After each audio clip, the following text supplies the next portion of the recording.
Hi Friday morning எல்லோரும் எப்படி இருக்கீங்க?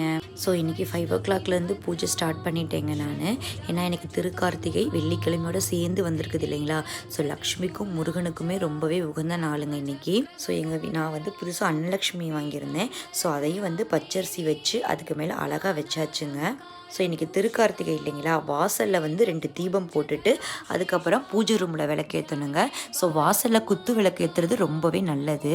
அது மட்டும் இல்லை, மொத்தமாக 27 தீபம் ஏற்றணும். எங்கெல்லாம் நம்ம விளக்கு போடுறோமோ அங்கெல்லாம் 2 தீபம் போடணுங்க. கிச்சனில் கண்டிப்பாக 2 தீபம் போடணும். நம்ம வீட்டில் தீபம் போட்டதுக்கு அப்புறமா கோயிலுக்கு போய் கண்டிப்பாக தீபம் ஏற்றணுங்க. ரொம்பவே நல்லது இன்றைக்கி. ஸோ இன்றைக்கி காலையிலேயே லக்ஷ்மி பூஜையெல்லாம் முடிச்சிட்டேன் நான். ஸோ என் பையனுக்கு 6 மந்த் ஆகுது. அவனுக்கு சாப்பாடு ஊட்டுறதுக்காக பக்கத்தில் இருக்கிற கோயிலுக்கு போயிட்டு அவனுக்கு சாப்பாடு ஊட்டிட்டும் வந்தாச்சுங்க. பிடிச்சிருந்தா சப்ஸ்கிரைப் பண்ணுங்கள், லைக் பண்ணுங்கள், கமெண்ட்டில் எப்படி இருக்குன்னு சொல்லுங்கள். நெக்ஸ்ட் வ்ளாகில் பார்க்கலாம். பாய்.